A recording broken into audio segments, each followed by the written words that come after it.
اللہ تعالیٰ کے محبوب اور مقرب بندے اللہ تعالیٰ جن کو یہ علم عطا فرماتا ہے وہ اللہ کی عطا سے بتاتے ہیں، جہاں ضرورت پیش آتی ہے اس کا اظہار بھی کرتے ہیں۔ جیسا کہ ابھی آپ فرمائیں کہ سائنس جو ہے اب الحمدللہ دین اسلام کی حقانیت کو، صداقت کو جو ہے اور آشکار کر رہی ہے، پروف کر رہی ہے۔ جی، تو جو فرشتہ آتا ہے وہ روح پھونکتا ہے اور 4 چیزیں لکھ دیتا ہے۔ ایک تو روزی، عمر، عمل، سعادت اور شقاوت کے لکھنے کا اس کا حکم ہوتا ہے، سب چیزیں لکھ دیتا ہے۔ پس اس ذات کی قسم جس کے سوا کوئی عبادت کے لائق نہیں، تم میں سے کوئی اہل جنت کے عمل کرتا ہے یہاں تک کہ اس کے اور جنت کے درمیان صرف 1 گز کا فاصلہ رہ جاتا ہے، پھر تقدیر الہی اس کی طرف سبقت کرتی ہے تو اس کا خاتمہ اہل جہنم کے اعمال پر ہوتا ہے اور وہ جہنم میں داخل ہو جاتا ہے۔ اور ایک آدمی زندگی بھر، عمر بھر جہنمیوں کے جیسا عمل کرتا ہے یہاں تک کہ اس کے اور دوزخ کے درمیان صرف 1 گز کا فاصلہ باقی رہ جاتا ہے، پھر تقدیر الہی اس پر غالب آ جاتی ہے اور اس کا خاتمہ جنتیوں کے اعمال پر ہوتا ہے، پس وہ جنت میں داخل ہو جاتا ہے۔ تو بہرحال ایک شخص جو زندگی بھر نیکی کرتا ہے، اسلامی احکام پر عمل کرتا ہے، اور جب اس کے اور جنت کے درمیان 1 گز کا فاصلہ باقی رہ جاتا ہے تو پھر وہ جہنمی ہو جاتا ہے، تقدیر اس پر سبقت کر جاتی ہے، یعنی اس سے کوئی ایسا عمل سرزد ہو جاتا ہے جس کی وجہ سے وہ کافر ہو جاتا ہے اور جہنم میں داخل ہونے کا مستحق قرار پاتا ہے۔ سرزد ہوتا ہے کوئی ایسا عمل اس سے ہو جاتا ہے، یعنی اس سے کوئی ایسا کام ہو جاتا ہے، ہاں اس سے کوئی ایسا کام ہو جاتا ہے جس کی وجہ سے جہنم اس کے لیے واجب ہو جاتی ہے۔ کوئی متقی پرہیزگار رہتا ہے لیکن خدا نخواستہ اگر اس کا خاتمہ ایمان پر نہیں ہوا تو وہ جہنمی ہے۔ کوئی زندگی بھر کفر میں گزارا لیکن انتقال سے پہلے اس کو ایمان کی توفیق نصیب ہوگی، جنت میں چلا جائے گا۔ جیسے حضرت عبداللہ شاہ صاحب قبلہ رحمۃ اللہ علیہ نے ایک واقعہ لکھا کہ ایک پارسی تھا، ایک بتوں کی پرستش کرنے والا، آگ کی پوجا کرنے والا ایک پارسی تھا، لیکن رمضان کا احترام کرنے کی وجہ سے اللہ نے اس کو ایمان کی دولت سے مالا مال کر دیا۔ اس کے بیٹے کو ایک مرتبہ ڈانٹا، رمضان کے مہینے میں برسر عام لوگوں کے سامنے کھا رہا تھا دن کے وقت، تو باپ اپنے بیٹے کو ڈانٹا اور کہا کہ تجھے نہیں معلوم یہ رمضان کا مہینہ ہے، مسلمان اس میں روزہ رکھتے ہیں، تو کم سے کم اس مہینے کا احترام تو کر، بلکہ اپنے بیٹے کو ڈانٹا تھا۔ تو جب اس کے انتقال کا وقت قریب آیا تو اللہ تعالیٰ فرمایا کہ اس نے رمضان کا احترام کیا تھا، اس کو کفر پر مرنے مت دو، ایمان کی تلقین کرو، تو مومن ہو گیا وہ شخص۔ سبحان۔ تو پوری زندگی کفر میں گزری، اب بس اب انتقال کا وقت قریب ہے، روح قبض ہونے والی ہے، مومن ہو گئے، تو پوری زندگی ان کی، کیونکہ اسلام کی وجہ سے، اسلام سے پہلے جتنے گناہ ہوئے تھے وہ سب معاف ہو جاتے ہیں۔ الاسلام یجب ما قبلہ، یعنی اسلام لانے کی وجہ سے، اسلام لانے سے پہلے کی جو زندگی تھی، جو گناہوں میں ملوث تھی، جو گناہ اس سے ہوئے تھے وہ سب معاف کر دیے جاتے ہیں۔ تو بہرحال اللہ کی ذات سے امید رکھتے ہوئے نیک عمل اختیار کرنا چاہیے، تقدیر پر بھروسہ کر کے بیٹھنا نہیں ہے۔ حدیث نمبر 2215، حدثنا محمد بن بشار حدثنا یحیی بن سعید حدثنا الاعمش حدثنا زید بن وهب عن عبد الله بن مسعود قال حدثنا رسول الله صلی اللہ علیہ وسلم فذكر مثله وفي الباب عن ابي هريره وانس سمعت احمد بن الحسن قال سمعت احمد بن حنبل يقول ما رايت بعيني مثل يحيى بن سعيد القطان هذا حديث حسن صحيح وقد رواه شعبة والثوري عن الاعمش نحوه حدثنا محمد بن العلاء حدثنا وكيع عن الاعمش عن زيد نحوه۔ حضرت عبداللہ بن مسعود رضی اللہ تعالیٰ عنہ نے رسول اکرم صلی اللہ علیہ وسلم سے حدیث روایت کی اور اسی کے مثل ذکر کیا۔ اس باب میں حضرت ابو ہریرہ اور حضرت انس رضی اللہ تعالیٰ عنہما سے بھی روایت مروی ہیں۔ احمد بن حسن کہتے ہیں میں نے حضرت امام احمد بن حنبل رحمۃ اللہ علیہ کو کہتے ہوئے سنا کہ میری آنکھوں نے یحییٰ بن سعید قطان کے جیسا کوئی دوسرا نہیں دیکھا۔ یہ حدیث حسن صحیح ہے۔ شعبہ اور ثوری نے اعمش سے اس کے مثل روایت کی، محمد بن علاء نے وکیع کے واسطے سے، انہوں نے بواس اعمش حضرت زید سے اسی کے مثل حدیث روایت کی۔ حدیث نمبر 2216، باب ما جاء کل مولود یولد علی الفطرۃ۔ حدثنا محمد بن یحیی القطعی حدثنا عبد العزیز بن ربیعہ البنانی حدثنا عامش بن ابی صالح عن ابی هريرة قال قال رسول اللہ صلی اللہ علیہ وسلم کل مولود یولد علی الملۃ فابواہ یہودانہ وینصرانہ ویشرکانہ قیل یا رسول اللہ فمن ہلک قبل ذلک قال اللہ اعلم بما كانوا عاملین بہ۔ ہر پیدا ہونے والا فطرت پر پیدا ہوتا ہے۔ فطرت کیا ہے؟ دین اسلام ہے، یعنی ہر پیدا ہونے والے کے اندر اللہ تعالیٰ دین حق کو قبول کرنے کی صلاحیت رکھتا ہے، لیکن جب وہ پروان چڑھتا ہے، بڑا ہوتا ہے تو اپنے ماں باپ کے تابع ہوتا ہے۔ اس کے ماں باپ اس کو یا تو یہودی بنا دیتے ہیں، یہودی ہیں تو یہودی بنا دیتے ہیں، نصرانی ہیں نصرانی بنا دیتے ہیں، مشرک ہیں مشرک بنا دیتے ہیں، مجوسی ہیں مجوسی بنا دیتے ہیں۔ تو یہ ماحول کا اس پر اثر ہوتا ہے، ورنہ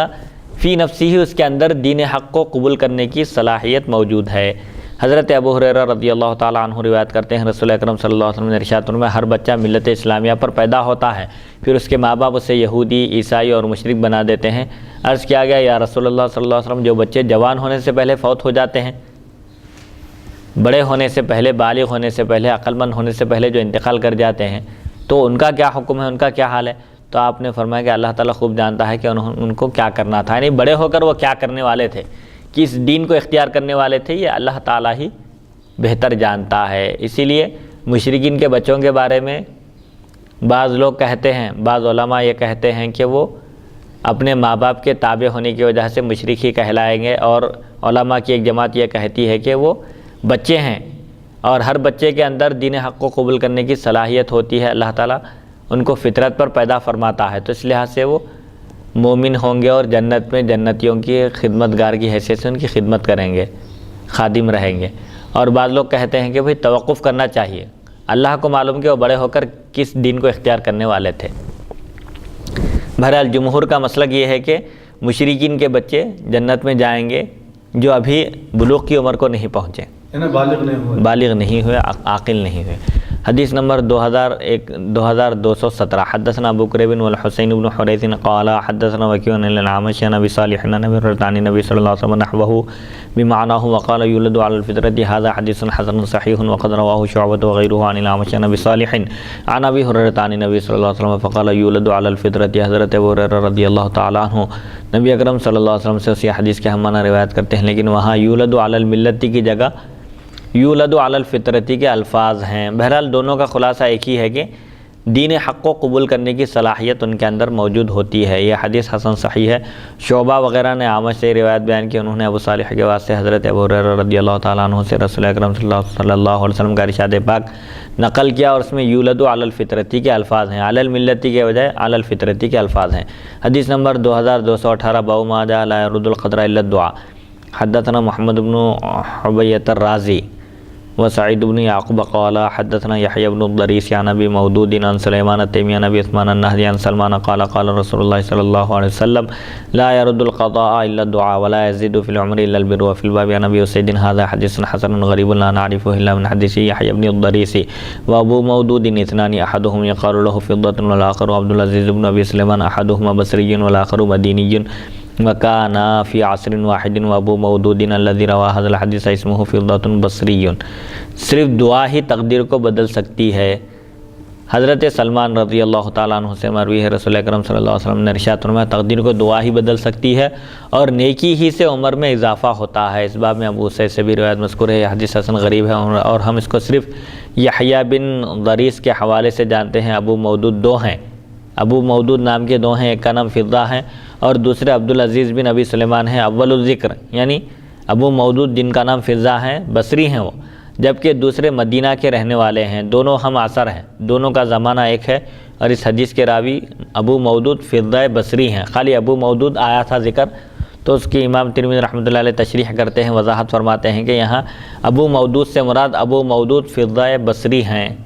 تو اس حدیث شریف کا خلاصہ یہ ہے کہ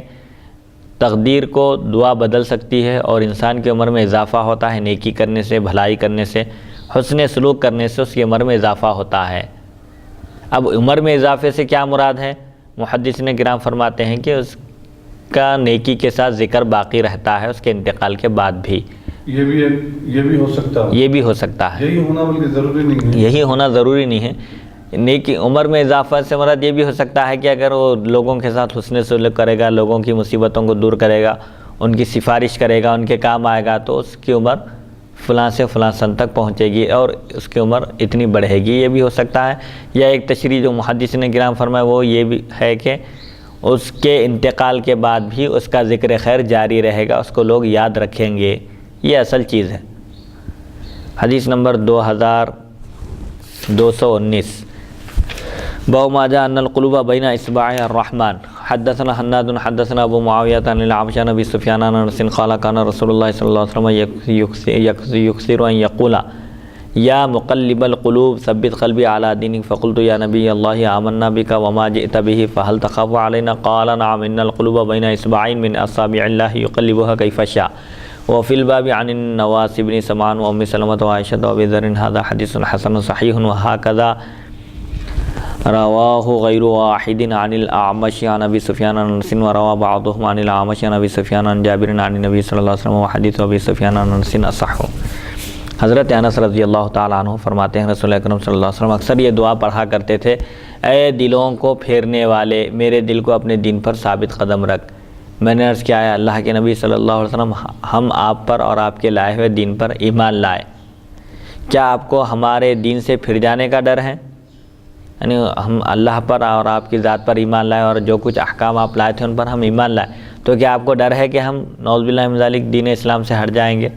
تو آپ نے فرمایا ہاں، انسانوں کے دل اللہ تعالیٰ کی انگلیوں میں سے دو انگلیوں کے درمیان ہیں، جس طرح چاہے پھیر دے، یعنی اس کے قبضۂ قدرت میں ہے۔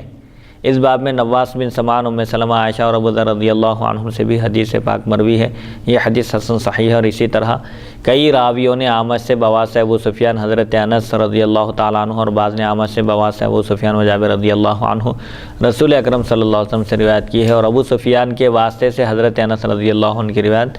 زیادہ صحیح ہے۔ یعنی انسان کو چاہیے کہ وہ ہمیشہ اللہ کی طرف رجوع رہے اور دین پر ثابت قدمی کی دعا کرتے رہے، کیونکہ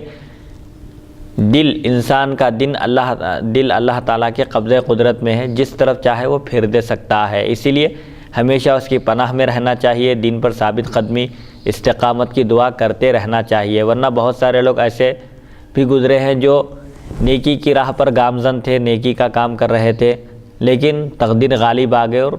خاتمہ ان کا ایمان پر نہیں ہوا۔ جیسے بلعام ابن باعور کا بھی ایک واقعہ قرآن پاک میں بھی بیان کیا گیا۔ موسیٰ علیہ السلام کے دور میں انتہائی متقی پرہیزگار ایک عالم تھا وہ، تو بنی اسرائیل اس کو بہکائے موسیٰ علیہ السلام کے خلاف بد دعا کرنے کے لیے، کیونکہ اس کی دعا قبول ہوتی تھی، مستجاب الدعوات تھا وہ۔ تو بنی اسرائیل اس کو بہکائے، پہلی مرتبہ تو نہیں مانا، شروع میں تو وہ انکار کر دیا کہ موسیٰ علیہ السلام ایک جلیل القدر پیغمبر ہیں، میں ان کے خلاف بد دعا نہیں کر سکتا۔ لیکن بنی اسرائیل اس کو لالچ دیے اور پیسوں کا لالچ دیے، حرص دلا کر اس کو بہرحال اس کو تیار کر لیے تھے۔ موسیٰ علیہ السلام کے خلاف بد دعا کیا تو وہ اس کا جو مقام و مرتبہ تھا، اس مقام و مرتبے سے اس کو گرا دیا گیا اور ہمیشہ کے لیے جہنمی ہو گیا، حالانکہ انتہائی متقی پرہیزگار تھا۔ تو بہرحال ایمان پر خاتمہ یہ بنیادی چیز ہے، اور ایمان پر ثابت قدمی، استقامت